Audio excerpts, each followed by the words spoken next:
মরিচের গুঁড়া লবণ আর সরিষার তেল আইনা আমার লিঙ্গতে 2 হাত দিয়ে তারা ঢলে হ্যান্ড গ্লাভস পরে, তারপরে আমাকে ঝুলায় রাখে।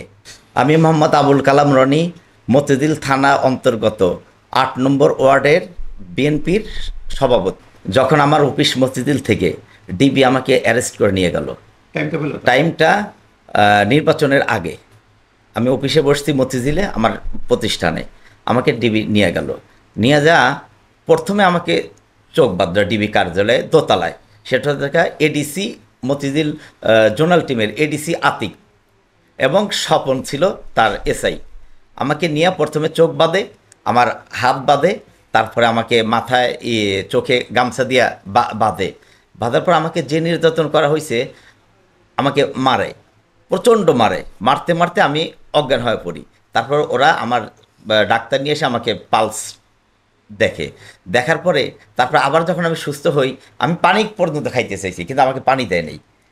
লাস্টে এক পর্যায়ে আমাকে আমার শরীরের থেকে পোশাক খুলে ফেলে এবং আমাকে পুরো উলঙ্গ করে ফেলে। তারপর ওরাই বলে যে মরিচের গুঁড়া, লবণ আর সরিষা তেল আনো। তারপরে মরিচের গুঁড়া, লবণ আর সরিষা তেল আইনা আমার লিঙ্গতে 2 হাত দিয়ে তারা ঢলে হ্যান্ড গ্লাভস পরে, তারপরে আমাকে ঝুলায় রাখে। তারপরে এই অবস্থায় প্রায় কয়েক ঘন্টা রাখা হয়। তারপরে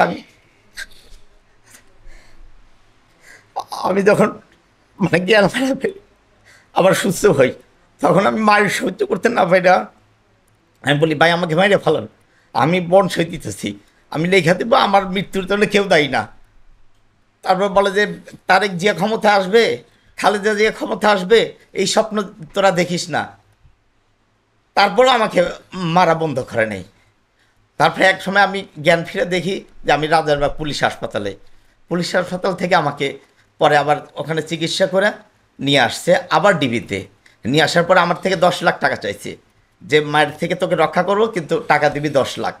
পরে আমি 4.5 লাখ টাকা আমার ফ্যামিলির সাথে যোগাযোগ করছে ওরাই, পরে 4.5 লাখ টাকা আমার ভাই, আমার মামা শ্বশুর, এরা 4.5 লাখ টাকা বাড়ির থেকে নিয়ে আমাকে দিছে, পরে আমাকে রক্ষা করছে, মানে মায়ের থেকে রক্ষা করছে।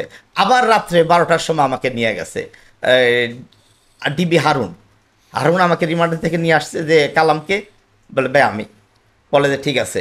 পরে আবার নিয়ে গেছে, নিয়ে যায় ডিবির 4-6 তলায়, লিফটে উঠাইছে তো চোখ বাইদে, আমি তো আর দেখি না কয় তলায়, ওখানে নিয়ে আবার আমাকে মারি শুরু করছে। পরে আমি আবার বলছি যে ভাই আমাকে চোখটা খুলে মারেন, তাও আমাকে রক্ষা করে নাই, কারণ আমি মৃত্যুর আগে দেখতে চাই যে মানে চোখ বাইতে যে মারার কষ্ট, এটা আমি ভাষায় প্রকাশ করতে পারবো না।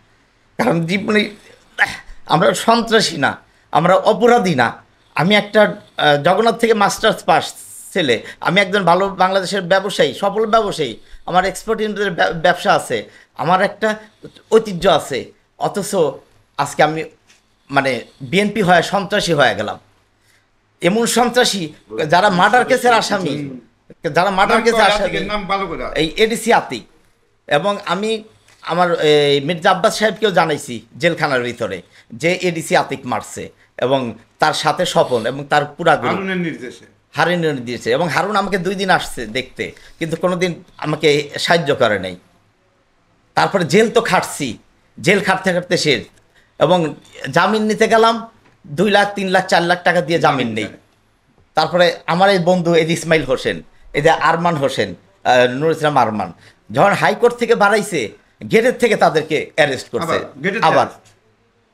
তারপরে আমাদের সহসভাপতি মতিঝিল থানার শাহিনুল্লাহ শাহিন, এর বাড়িতে কি অত্যাচার করছে, এটা অবর্ণনীয়। কারণ আমরা মুক্তিযুদ্ধ দেখি নাই, কিন্তু স্বৈরাচার শেখ হাসিনার শাসন দেখেছি।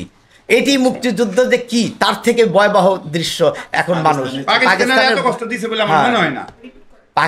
মানে আমরা মুক্তিযুদ্ধ দেখি নাই, পাকিস্তানের হায়নাদের দেখি নাই, বর্বরিত অত্যাচার দেখি নাই, কিন্তু আমার দেশের স্বৈরাচার শেখ হাসিনার বর্বরিত হামলা, অত্যাচার, এবং সেই পাকিস্তানি বাহিনীকেও ছাড়াইছে।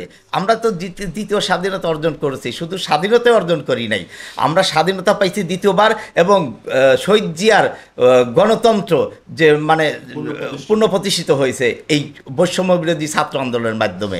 শুধু তাই না, আজকে আমাদের দেশের হাজার হাজার নেতাকর্মী বাড়িঘর ছাড়া, আজকে আমার তাওই রইজ নেতা বেড়া উপজেলার নেতা, সে স্ট্রোক করছে তাদের ভয়ে, সে মারা গেছে।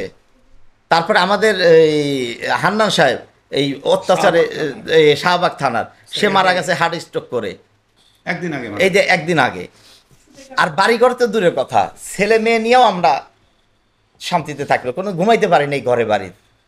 আমার ছেলে একটা মেধা স্টুডেন্ট, বীরশ্রেষ্ঠ মুন্সিটা আব্দুর রৌফ কলেজ থেকে এবার সে ইন্টারমিডিয়েট পরীক্ষা দেবে। সে আর্মির সেকেন্ড লেফটেন্যান্ট পদে 93 ব্যাচে সে নিয়োগ হয়েছে, মানে পরীক্ষা বাইবা তারপরে মেডিকেলে সে ফার্স্ট। অথচ আমি বিএনপি করি বলে আমার ছেলের চাকরি হয় নাই। সব সেক্টরে এলাও হয়েছে, অথচ যারা বিএনপি করে মানে বলে দিছে যে বিএনপি পরিবার কিনা, তাদের চাকরি হয় নাই। অথচ আমার ছেলে আজকে মেধাবী স্টুডেন্ট এবং বীরশ্রেষ্ঠ মুন্সি আব্দুর রৌফ কলেজের বিএনসিসির ক্যাপ্টেন। আজকে দুঃখ কার কাছে বলবো। তবে এটি আমরা এখন শান্তিতে অন্তত বাসা বাড়িতে ঘুরতে পারি, রাস্তায় একটু বসতে পারি, ব্যবসা প্রতিষ্ঠানে বসতে পারি, ছেলে মেয়ে বউ নিয়ে তো ঘুমাইতে পারি বাড়িতে, আর পুলিশের ভয় নাই। এটি হচ্ছে আমাদের এখন শান্তি।